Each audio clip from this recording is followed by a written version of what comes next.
Today we remember and pay tribute to Private Claude, Colin, Bruce Sowton.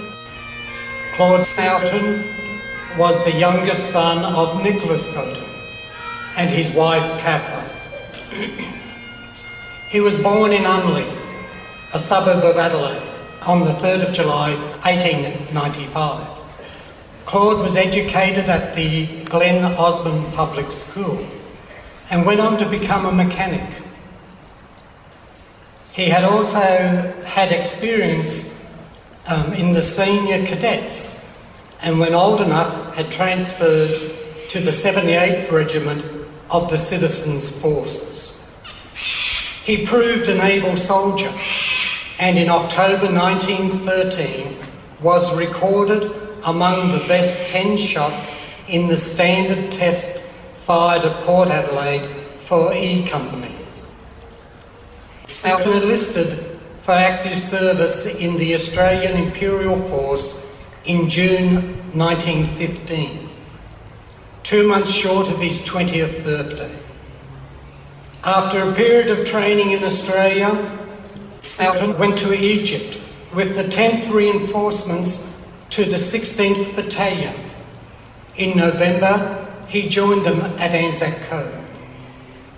Sowton had arrived on the Gallipoli Peninsula at a time when the major offensives were over, and the force was soon withdrawn to go to fight on the Western Front. In early August 1916, the 16th Battalion went into its first major operation in France, near the village of Poncière.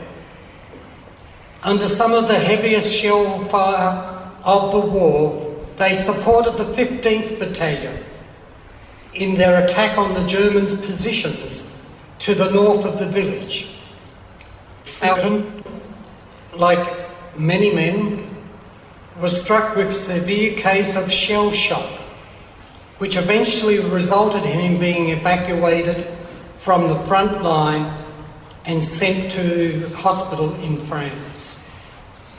By October 1916, Private Sowton had recovered enough to rejoin his battalion in the field. During the long, cold winter of 1916-17, the 16th Battalion rotated in and out of the line, playing a largely defensive role.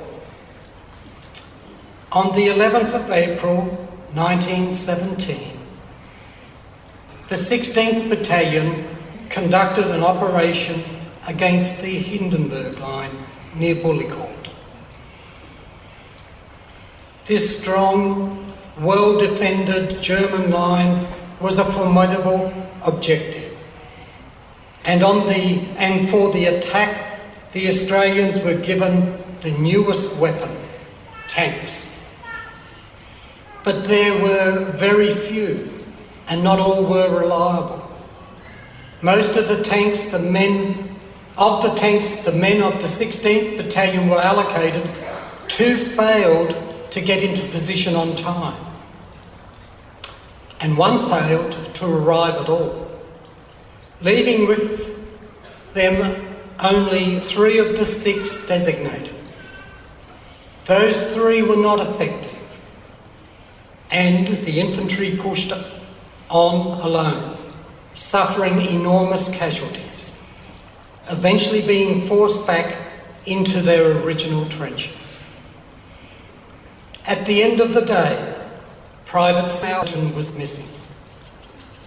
For some time, he was rumoured to have been taken prisoner by the Germans. But after many months, a court of inquiry determined that he'd been killed in action at Bullecourt on the 11th of April 1917. He was 22 years of age. Claude Sowton's name is listed on the Roll of Honour on my right, along with more than 60,000 other names from the First World War. His image is displayed today by the Pool of Reflection. This is but one of many stories of service and sacrifice told here at the Australian War Memorial. We now remember Private Claude, Colin, Bruce, Sowton, and all those Australians who gave their lives in the service of our nation.